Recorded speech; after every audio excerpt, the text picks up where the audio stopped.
చెప్పమంటున్నా, ఇంకా ఏమి అవసరాలు ఉన్నాయో చెప్పమంటున్నా. దసరాకి ఫుల్ ప్లెడ్జ్డ్ ఎలక్షన్ మేనిఫెస్టో తీసుకొస్తా, మిగిలిన అన్ని విషయాలు కూడా పెట్టి. నా ఆలోచన ఒకటి, నేను కష్టపడతా, నా కష్టం మీకే అందాలి తప్ప దళారుల కోసం కాదు. సంపద సృష్టిస్తా, ఆ సంపద మీకే ఇస్తా, మళ్ళీ సంపద సృష్టిస్తా, మిమ్మల్ని బాగు చేసే బాధ్యత నాదని మీ అందరికీ హామీ ఇస్తున్నా. అది వ్యక్తిగత సంపద కానీ, సమాజానికి సంపద కానీ సృష్టించే బాధ్యత నాది. 25 ఏళ్లకు మనపు హైదరాబాద్ మీరు చూశారు. ఈరోజు ఏం తమ్ముళ్ళు ఎవరైనా ఊహించారా అని అడుగుతున్నా. 25 ఏళ్లలో ఒక మహానగరాన్ని, దేశంలో నెంబర్ 1 నగరాన్ని సృష్టించామంటే అది తెలుగుదేశం పార్టీ సామర్థ్యం, అది తెలుగుదేశం పార్టీ విజన్. అందుకే కియా మోటార్ చూస్తే 10 ఏళ్లలోనే 9 ఏళ్లే ఈరోజు కియా మోటార్ తీసుకొచ్చాం. ఇలాంటి అభివృద్ధి చేస్తాను.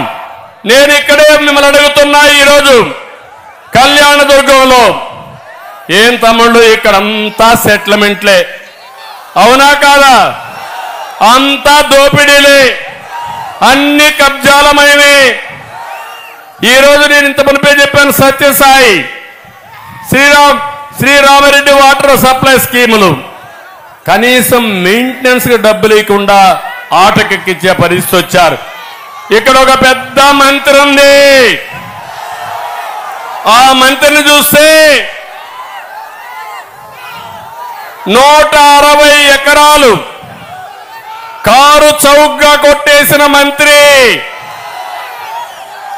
కనగానపల్లి కంబదూర మండలంలో సుజలాన్ గుజరాత్ విండు ప్లాంట్ ఉంటే వాళ్ళని బెదిరించి 160 ఎకరాలు ₹1,00,000 కొట్టేసిన వ్యక్తి ఈ మంత్రి, అవునా కాదా అని మిమ్మల్ని అడుగుతున్నా.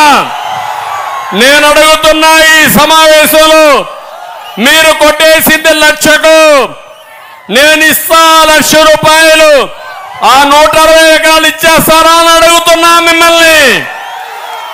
ఆ 160 ఎకరాలు ఇస్తే ఈ పేదవాళ్ళకే పంచేస్తా తీసుకొని. ఏంటి దౌర్జన్యం? ఇది కాకుండా ఆ భూమి కూడా ఒక డ్రైవర్ పేరుతో, ఆ డ్రైవర్ పేరుతో రిజిస్ట్రేషన్ చేసుకున్నారు, బినామీ పేరుతో చేసుకున్నారు.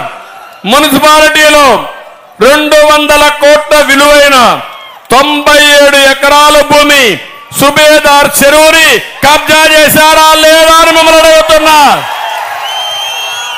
పాపం మీ ఇన్ఛార్జ్ కోర్టుకు పోయి దానిపైన స్టే తీసుకొచ్చాడు.